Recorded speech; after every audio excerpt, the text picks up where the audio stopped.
Kansas State, but the heat is on high in Texas and frankly in Michigan as well due to the numbers produced over the last decade. Combine those two proud programs, 0 conference titles, and 11 unranked seasons for Texas and Michigan. So, Coach, if somebody's clicking on LinkedIn, what is the job description for a head coach at a place like Texas, at a place like Michigan? You know what? I say this with great respect that the elite programs, and there's a handful of them out there, the fan bases are completely out of their minds. They've lost all sense of reality. Right. Now, I say that with great respect because I would always tell our players, wait a minute, now, you did not have to come to Ohio State or Florida. You chose to come here, and don't be surprised if you struggle a bit, you get hammered a little bit. Same thing with our coaching staff. Now, it wears on you a little bit. You go 13-1, and people say, well, what happened? So here's a job description, Reg. Ready? Win every game you play. Never lose to your rival. Get every top recruit. No off-field issues. Grab every player. And all players drafted in the first, second, or third rounds. Go get them. Totally doable. If you're giving me that job, okay. How much time are you gonna give me? Give me have some patience. No let's see how much time I have. You got 2 no time. You know what's part of the problem? I think is what's happened when you look at the first 20 and then the last 10. Okay, it's us.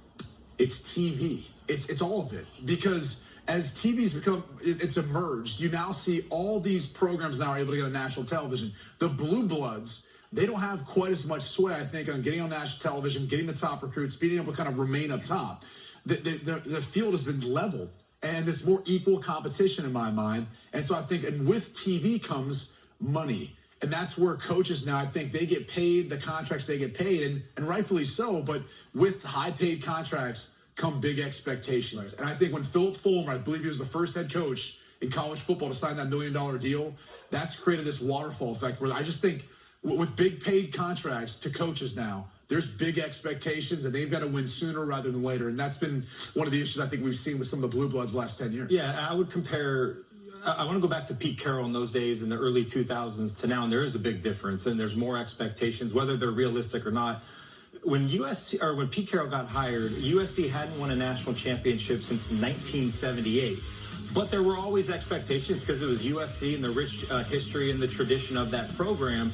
And the thing that I loved about Pete, because I was his first recruiting class, was he really didn't care about the expectations people were setting for him. He created his own expectations. And that was, Coach, the relentless competitive atmosphere, everything, the vision, all of those things that he had, and an infrastructure that I think you're going to talk about in a second of just getting everyone on that vision and going out there and winning. And it obviously led to a lot of success. And then you talk about these programs now and the lack of patience from administration's fan base, the money, obviously, the more pressure, the recruits and social media, like everything has changed the way we view and talk about college football different just 15, 20 years ago. So I think, to your point, the fans, I mean, Texas, 45 years, they've won 1 title. Michigan, 1 title in the last 72 years.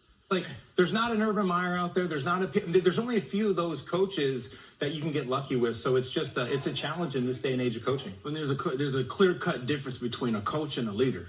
We have a lot of coaches, but can you be a leader? Because leaders inspire you to work when nobody's watching, right? Leaders inspire you to get a couple extra reps in after practice when nobody's out there, or maybe in the weight room in the off season. But there's a clear-cut difference between those two, and I think we've seen a lot more coaches focus on stats, focused on scoring as many points as they can, and we haven't seen as many coaches looking to inspire their kids, right? Like Pete Carroll inspired us, and he inspired me to continue to work hard, even through the NFL, even through my NFL career. Drew Brees inspired me as well. The way he worked before and after practices was something that stuck with me even throughout my NFL career. So I think there's just a clear-cut difference between those two, and we're seeing more and more coaches and maybe less and less leaders. When we pop the hood on those Blue Bloods, one of the first things you look for, right? Infrastructure. How is it set up and how much help does it need? Well, quick story before you go there is that I remember walking into, we won 2 Big Ten championships, and a reporter, we only won by 10. I think we were supposed to win by 3 touchdowns. He says, hey, sir, the fans are worried about the direction of the program. I remember going, what'd you just say? So you see programs like that lift the hood. One of the great things that Ohio State has now in these great programs like Alabama, the infrastructure is incredible. And that what I mean by infrastructure, your recruiting guy, your weight coach, that guy is so valuable. Was my number 2 guy at Ohio State and Florida. And then you got nutritionists, sports psychologists, when you get that infrastructure, that's the most undervalued positions in college sports. The last thing I just quickly say, block out the noise. And it's harder to do so than ever before because of social media. So not only do the coaches and players have to hear it, especially when they lose, but also the ADs, a lot of those people who are, those decision makers as part of it. So that's, I think, has got even harder to do in the last decade. All right, it's time now to make our college football